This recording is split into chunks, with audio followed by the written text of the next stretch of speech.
সকলোকে নমস্কাৰ জনাইছোঁ। আশা কৰোঁ সকলোৱে ভালে আছে আৰু ময়ো ভালে আছোঁ দিয়ক। এয়া চাওক লোকপ্ৰিয় গোপীনাথ বৰদলৈ বিমানবন্দৰ। আজি প্ৰথমবাৰ আহিছোঁ কাৰণ আজি প্ৰথমবাৰ মই উৰাজাহাজত উঠিম।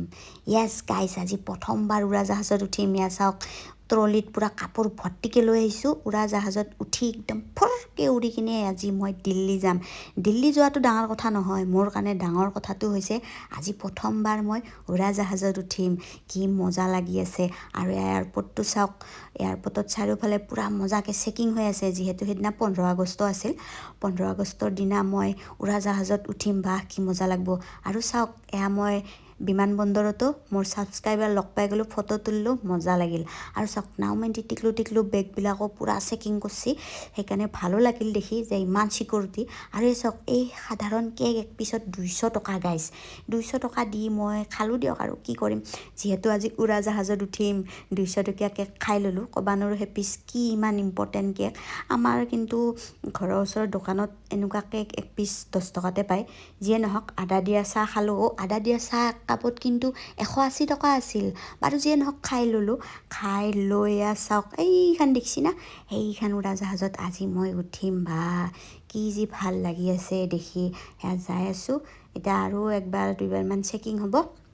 তাৰে পিছত ফাইনেলি মই এখনত উঠি উৰি যাম। তাৰপাছতে এয়া এইখিনিতে আৰু মোৰ ছাবস্ক্ৰাইবাৰ লগ পালোঁ দিয়ক। মেনকা বুলি কিনে মাত দিছে। সেয়া দেখি কিনে দেখিছি না, হাই দিছোঁ। তাৰে পাছত পূৰা কনফিডেঞ্চত পূৰা লেভেলত মই যাই আছোঁ, যেন মই উৰাজাহাজত সদায় অহা যোৱা কৰোঁ, ভাতৰ লগত পানী, সেনেকুৱাহান মই এটা লেভেল দি আছোঁ। কিন্তু ভিতৰি মইহে জানি আছোঁ মনৰ ভিতৰত কি হৈ আছে, কি হ'ব কি নহ'ব ভাবিয়ে আছোঁ। পূৰা এক্সাইটেড ফুল। আৰু তাৰপাছত এয়া দেখিছেনে নাই, পূৰা বগা ফ্ৰক পিন্ধি সাজি কাচি হিৰ'ইন হৈ আহিছোঁ। আৰে আহিবই লাগিব, কাৰণ গম পাইছেতো প্ৰথমবাৰৰ বাবে উঠি আছোঁ। ভাই কি ঠিক আজিয়ে ফাৰ্ষ্ট, আজি লাছো হ'ব পাৰে। তাৰপাছত এয়া ভিতৰত মই আহি গ'লোঁ। পূৰা চবেই চিট নাম্বাৰ চাই কিনে বহি আছে। সেয়া আৰু এয়া চবেই নিজৰ চিটবিলাক বিচাৰি বহি আছে। আৰু মই মোৰ নিজৰ ভৰিখনে চাই বিশ্বাসে কৰিব পৰা নাই, মই যে উৰাজাহাজত উঠছোঁ। সঁচাকৈ বহুত বেছি ভাল লাগি আছে কথাটো ভাবি। ফাইনেলি মোৰ সপোনটো পূৰণ হ'ল, যিটো কাম মই আগতে কেতিয়াও কৰা নাছিলোঁ।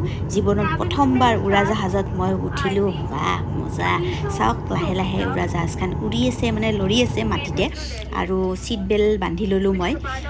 আৰু তাৰপিছত এয়াৰ হোষ্টেছে চব কথা বুজাই দি আছে চবকে, যে কোনফালে কি দৰ্জা আছে, কোনফালে কি হ'ব, বমি লাগিলে কি হ'ব, চিট বেল্ট কেনেকৈ বান্ধে। তাৰপিছত অক্সিজেনৰ প্ৰব্লেম হ'লে মাস্ক আছে ওপৰত, মাস্কখন লগাই ল'ব পাৰি। সেয়া এয়াৰ হোষ্টেছে গোটেইখিনি কথা আতি গুৰি মাজি মজাকৈ বুজাই দি আছে। আৰু মই চালোঁ মজাকৈ, কাৰণ প্ৰথমবাৰ আছিল যিহেতু, মানে মোৰ কাৰণে গোটেইখিনি বস্তু ফাৰ্ষ্ট টাইম, গতিকে মোৰ কাৰণে পূৰা স্পেচিয়েল। আৰু আপোনালোকৰ লগতো গোটেইখিনি বস্তু মই শ্বেয়াৰ কৰিলোঁ, মোৰ অনুভৱটো। কিছুমান দৃশ্য মই ভিডিঅ'ত বন্দী কৰিব পৰা নাই, কাৰণ য'তে ত'তে যিকোনো মুহূৰ্তত ভিডিঅ' কৰাটো এলাউ নাছিল। গতিকে যিখিনি পাৰোঁ সেইখিনি আপোনালোকক দেখাইছোঁ। আৰু ইয়াত শব্দটো শুনা পাইছেনে আপোনালোকে, বতাহৰ কিমান শব্দ। আৰু এই শব্দটো মানে বহুতেই বেছি আছিল, আৰু বহুত বিৰক্তি পালোঁ মই। তাৰপিছত এনেকুৱা অনুভৱ হৈছে, বাপৰে বাপ কি শব্দ, মই মানে সহ্য কৰিব পৰা নাছিলোঁ। তাৰপিছত ভাবি আছিলোঁ যে আজিয়ে ফাৰ্ষ্ট আৰু আজিয়ে লাজ হ'ব নেকি মোৰ, এনেকুৱা ভাবি আছিলোঁ। কাৰণ শব্দটো শুনা পাইছে আপোনালোকে, মই চাউণ্ডটো অলপ কমেই দিছোঁ বাৰু। মানে বহুত বেছি শব্দ হৈ আছিল, একদম ফৰ হাৱা, মানে কাণে সহ্য কৰিব পৰা নাছিল।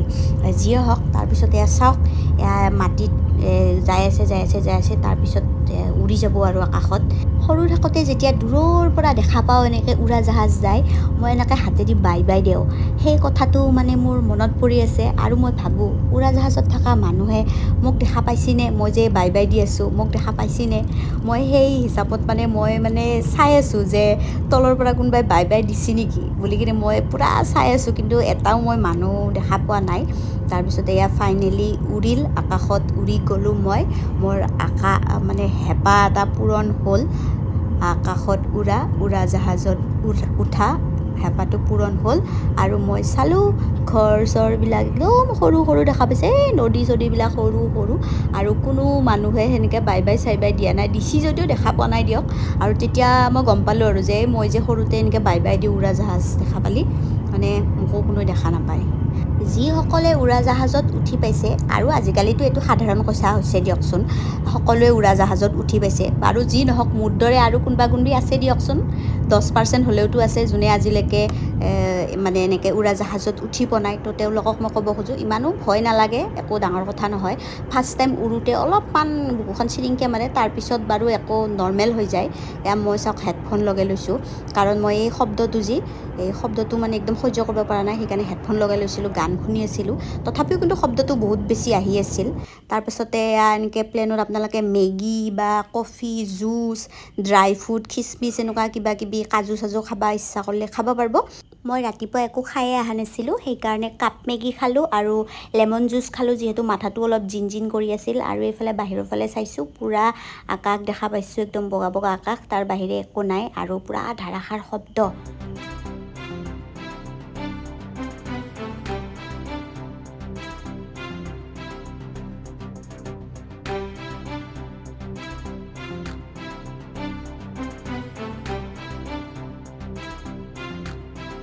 অৱশেষত উৰি আহি পালোঁ ইন্দিৰা গান্ধী ইণ্টাৰনেশ্যনেল এয়াৰপৰ্ট। আৰু এয়া মই দেখা পালোঁ খিৰিকীৰে, ইণ্ডিগ'ৰ বহুত কেইখন উৰাজাহাজ তাতে আছিলে, দেখা পাই বহুত বেছি ভাল লাগিল। মইতো একদম ওচৰৰ পৰা দেখা পাইছোঁ প্ৰথমবাৰ, মানে কি ক'ম, বহুত ভাল লাগিল। আৰু একদম দিল্লী আহি পোৱা বুলি গম পাই আৰু বেছি ভাল লাগিল।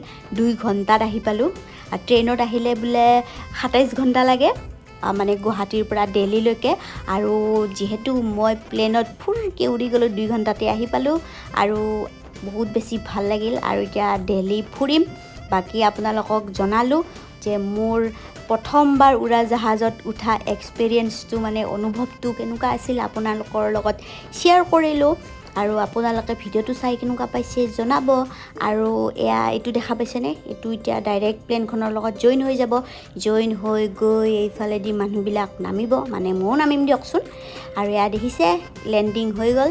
আৰু এইখন হৈছে দিল্লীৰ ইণ্টাৰনেশ্যনেল ইন্দিৰা গান্ধী এয়াৰপৰ্ট। কিমান বিশাল, বহুত ডাঙৰ এয়াৰপৰ্ট গাইজ, মানে কোনফালে কি আছে মানে একো ধৰবাই নোৱাৰি। তাৰপিছত মই দাউৰি যাই আছোঁ, মানে মোৰ ট্ৰলিকেইটা ল'বা। আৰু এয়া মই আহি পালোঁ দিল্লীত। গৰমটো বাৰু একে আছিল, আমাৰ গুৱাহাটীত যিমান তাপমাত্ৰা দিল্লীতো মই সিমানে পাইছোঁ। বাকী এতিয়া মই দিল্লীত অলপ ফুৰিম, বাকী আপোনালোকক দেখালোঁ আজি কি হ'ল মোৰ লগত, কেনেকুৱা লাগিল। ভিডিঅ'টো চাই কেনেকুৱা পাইছে আপোনালোকে জনাব দে, কমেণ্ট কৰিব, তেতিয়াহে ভিডিঅ' দিব ভাল লাগে। আৰু লাইক কৰিব, আৰু কেনেকুৱা ব্লগ শ্লগ চাব বিচাৰে সেইটোও ক'ব।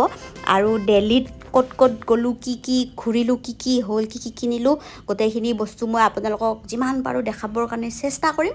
গতিকে আপোনালোকে চেনেলটো যদি এতিয়ালৈকে ছাবস্ক্ৰাইব কৰা নাই, ছাবস্ক্ৰাইব কৰি ল'ব চেনেলটো।